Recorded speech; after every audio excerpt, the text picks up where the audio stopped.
So I'm a day late on my garden tour, but I went to my mom's yesterday and planted her up a little container garden for her house. So I didn't, by the time we got back home after a church thing, it was too late to film.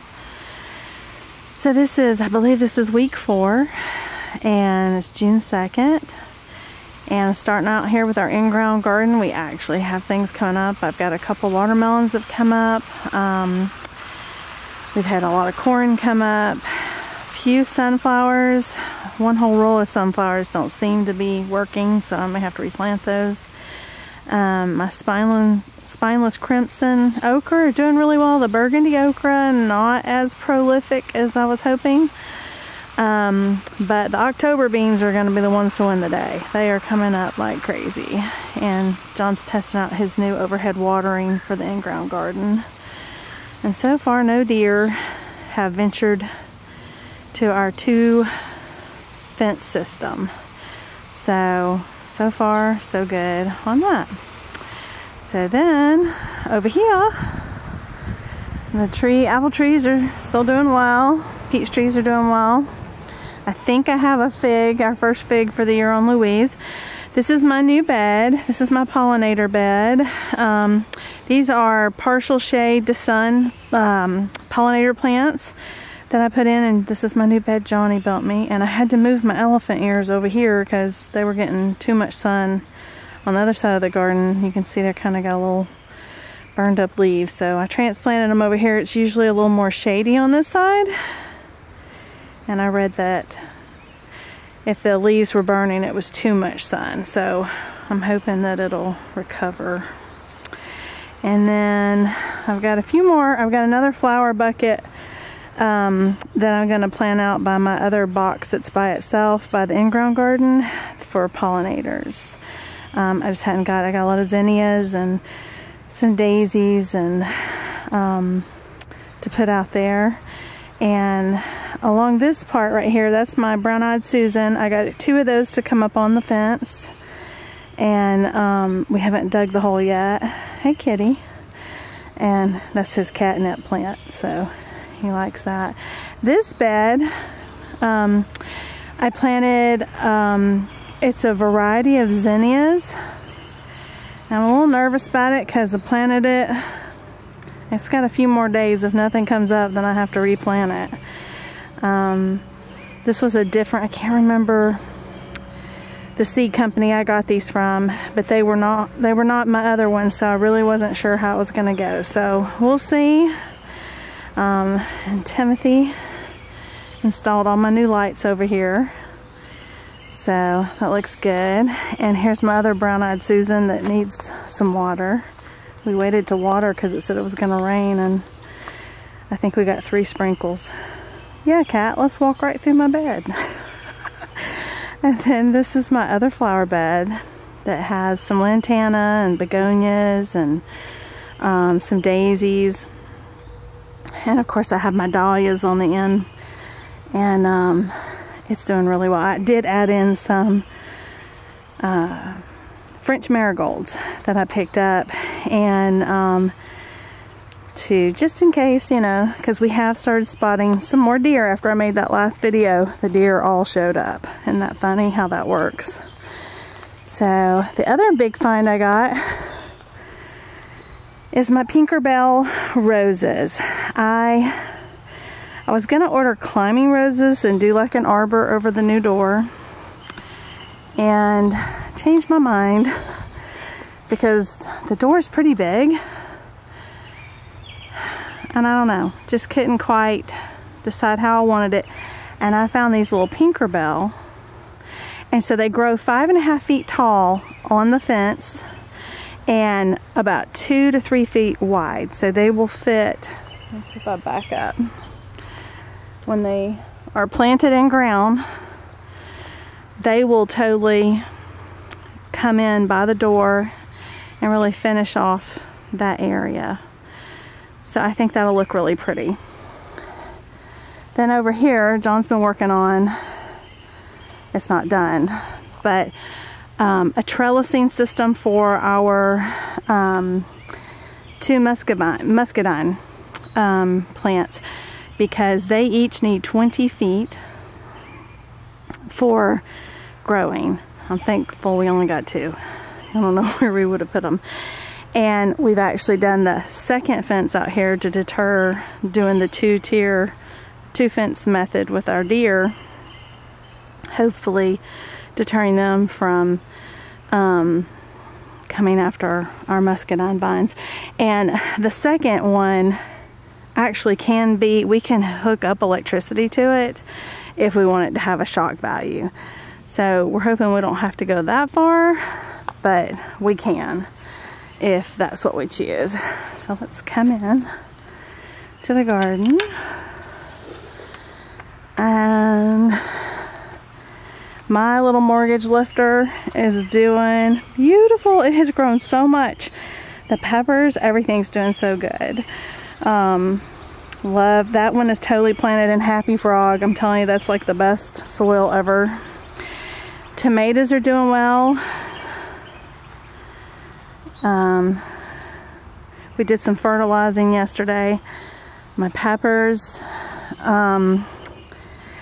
I fertilized them yesterday. I have some new peppers I added, and you can totally see the difference in the leaves. The light green is a nitrogen deficiency, so I put some fish meal in here to help. And I put it in this bed too, because I am pretty sure that these tomatoes just got stunted. The Celebrity is just toast. The 2 cherries not very good either, and more than likely will be gone in the next 2 days if the fish meal doesn't help. I'm just gonna get some newer plants and pop in, because I don't want to waste the space. And of course the blueberries are getting closer and closer. They're turning a little more blue, but we still got a little ways. And the cucumbers are growing. They're growing, and their little suckers are starting to go on. You can, especially over here, these went really crazy. And I got all kinds of new blooms after we fertilized last night, so clearly they were hungry too and enjoyed the fish meal. Our Daniel's peppers are all doing well, and John transplanted all his fig starts, and so far so good on those. We're very proud of those. And my scarlet runner beans are starting to take hold of my trellis, and they are looking really good. The bee balm seems to be surviving. That looks like new growth to me. I can't remember, well, I can see right here. You can see in there. That's the start of a bloom right there on my cantaloupe. But one of them had a bloom. I can't remember which one it was, but I did see a cantaloupe bloom this week. And then my noodle beans, they came on strong. And I mean, they look good, but I thought that they would already be climbing up kind of like the scarlet runners, but not. So I'm kind of watching those, seeing what's going on. And the eggplant's making it. My zucchinis seem to be very happy, and these 2 cucumbers seem to be doing pretty good. They're starting to climb as well onto the trellis. And I'm happy to report all of my pie pumpkins, all of them came up from seed. So they will eventually go up on the trellis as well. I'll have to give them some support. And of course my beans are doing beautiful. Really doing beautiful. Very proud of them. And the potatoes, I have mounded them up, I think it's 4 times now, and I think I'm done mounding them for now. I'm just gonna let them go and see how they do. And the sweet potatoes are doing really well, and all the eggplants look better. They're doing much better now, so I'm happy. That's good. I think maybe they just had some transplant shock last week. And then my peas, we put the trellises, the black trellises up here, for my pea plants as they grow. I'll trellis them up. And I'm not real sure what to think about the beets. It's like they came up in little clumps, but I haven't seen any with their true leaves, like right here on the carrot. You can see it has gotten its true leaves. So that one has a good shot. But a lot of them, some of the carrots are getting their true leaves, but I hadn't really seen that on the beets. So, and there's some of them are so close together how they came up.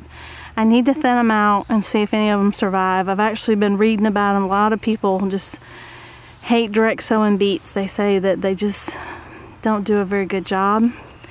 And I didn't have very good luck with them in the fall. So I may next time have to do some in trays and see if I can get them going with starts instead of direct sowing. So I'm still just not sure what I want to do with this other half of the bed. If I want to plant other stuff and maybe retry carrots and beets in the fall. I mean, I probably would leave these few that popped up with their true leaves, but that's few and far between. So, but the peas are looking mighty fine. So I'm really excited about those. So that's our garden. And I did actually, I can't go over there with my camera with the hose going, but in the other bed over there, my other raised bed, I actually got a few more tomato plants only because of their name. They were called Big Brandies. Not sure how I feel about that, but they were called Big Brandies. And they are an heirloom / hybrid variety that they're carrying at Pike Nursery. And so they're indeterminate ones. And I thought, well, what the heck? Let's see how they do. Particularly because they spelled brandy correctly, B-R-A-N-D-Y. So I had to buy them, of course. So anyway, that's this week, week 4 in the garden. Thanks for stopping by.